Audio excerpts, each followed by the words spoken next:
السلام علیکم ورحمۃ اللہ وبرکاتہ۔ امید کرتا ہوں کہ آپ سب بخیر و عافیت ہوں گے۔ آج کے اس لیکچر میں ہم داستان سبرس کا خلاصہ آپ کے سامنے پیش کریں گے۔ سبرس ایک طویل داستان ہے۔ 1635 عیسوی میں ملا وجہی نے یہ داستان لکھی۔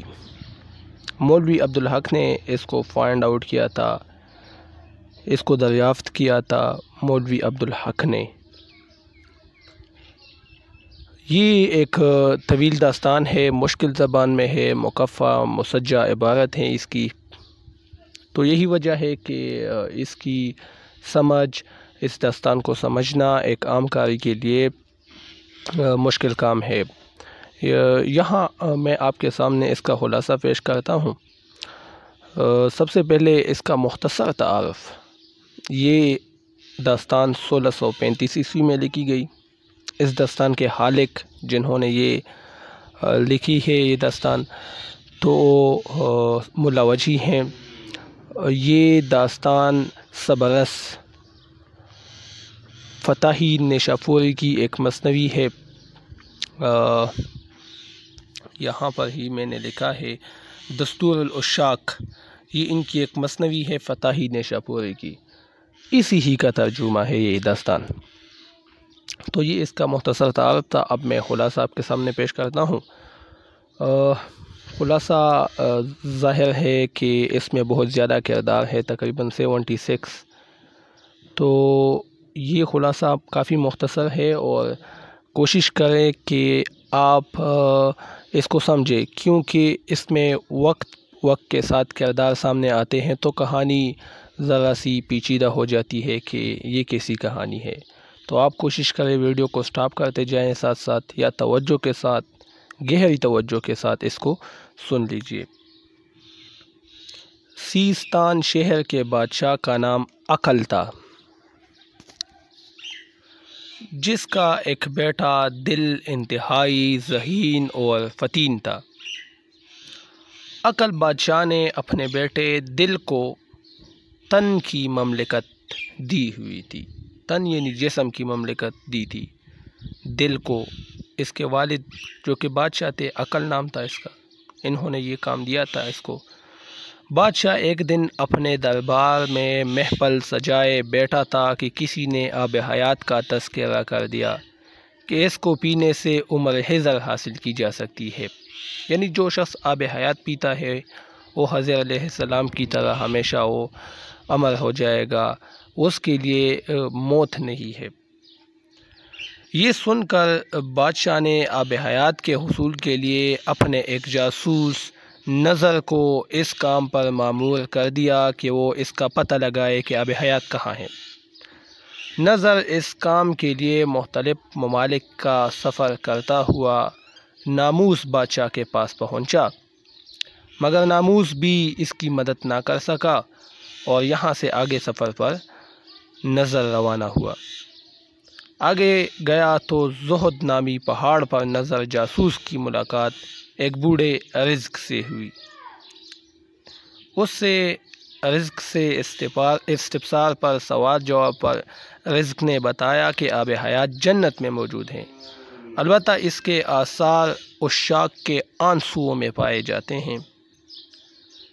قلعہ ہدایت پر نظر جاسوس کی ملاقات ہمت بادشاہ سے ہوئی، یعنی رزق سے ملنے کے بعد نظر کی ملاقات ہمت بادشاہ سے ہوئی، جس نے نظر کو سمجھایا کہ آب حیات کے حصول کا ارادہ آپ ترک کر دیں کیونکہ اس کا ملنا ناممکن ہے، مگر نظر کے مصمم اور مضبوط ارادے کو دیکھتے ہوئے اسے بتایا ہمت بادشاہ نے کہ مشرق میں ایک ملک ہے جس کے بادشاہ کا نام عشق ہے۔ اس بادشاہ کی ایک بیٹی حسن ہے جو حسن و جمال میں اپنی مثال آپ ہے۔ ناز، عشوہ، غمزہ، ادا، دلربائی، خوشنمائی اور لطافت اس کی سہیلیاں ہیں جو ہر وقت اس کے ارد گرد موجود ہوتی ہیں۔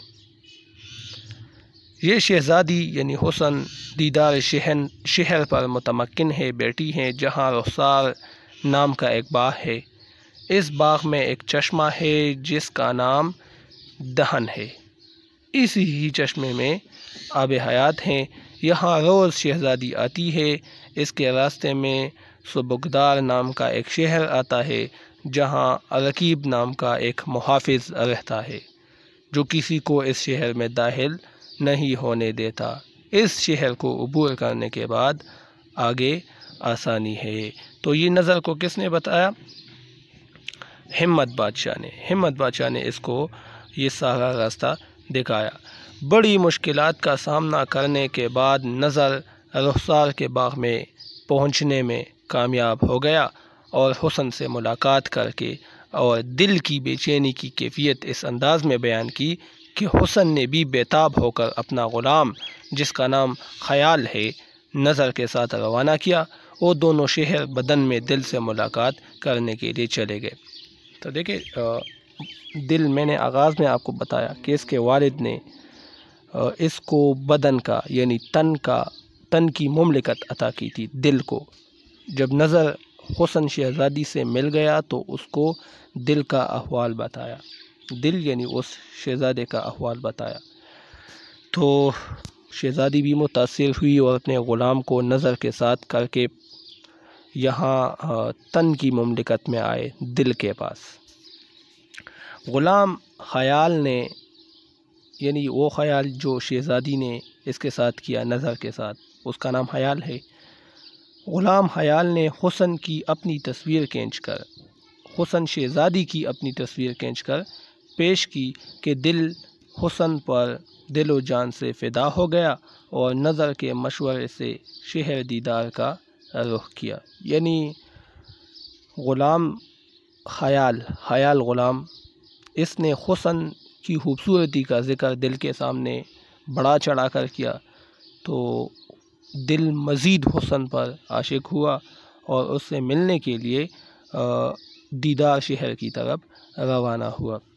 لیکن عقل اور عشق کے درمیان لڑائی چڑھ جاتی ہے اور عشق کی فوجوں کو شکست کا منہ دیکھنا پڑتا ہے اور اس کی فوج بکھر جاتی ہے۔ راستے میں یہ لڑائی ہوتی ہے، حسن بھی عقل پر حملہ آور ہو جاتا ہے لیکن دل اس کا نشانہ بن جاتا ہے۔ اس طرح دل کو گرفتار کر کے حسن کے قدموں میں ڈال دیا جاتا ہے۔ اس طرح دل اور حسن کی ملاقات ہوتی ہے مگر رقیب ان کے پیچھے لگ جاتا ہے۔ دوسری جانب عقل اور عشق کی پرانی دشمنی کا حل یہ تجویز کیا جاتا ہے کہ عقل بادشاہ عشق کا وزیر بن جائے۔ چنانچہ عقل اور عشق دونوں کے مشورے سے حسن اور دل کی شادی کر دی جاتی ہے اور اسی طرح خوشیاں بحال ہو جاتی ہے۔ ایک دن نظر، ہمت اور دل شراب کے نشے میں مستی کے عالم میں باغ کی سیر کے لیے جاتے ہیں تو ان کی نظر آب حیات کے چشمے پر پڑتی ہے جہاں ایک بزرگ حضرت خضر علیہ السلام کھڑے تھے۔ دل نے حضرت خضر علیہ السلام کی قدم بوسی کی اور انہوں نے نظر التفات سے نوازا جس سے دل کو اطمینان قلب حاصل ہوا۔ کچھ عرصے بعد ان کی اولاد بھی ہو گئی اور زندگی ہنسی خوشی گزرنے لگی۔ تو یہ تھا آب حیات صبر داستان کا خلاصہ کہ جو میں نے آپ کے سامنے پیش کیا۔ اس میں ایک آب حیات کی تلاش ہوتی ہے اور دوسرا عشق اور دل اس کی لڑائی ہوتی ہے، رومانس بھی ہیں اس میں، حسن اور دل کی رومانس بھی اس میں ہیں۔ تو یہ ایک مختصر خلاصہ تھا جو میں نے آپ کے سامنے پیش کیا۔ اگر آپ کو اس کا حوالے سے کچھ معلوم ہو تو آپ کمنٹ سیکشن میں ہم سے وہ شیئر کر سکتے ہیں۔ اجازت دیجیے، اللہ حافظ۔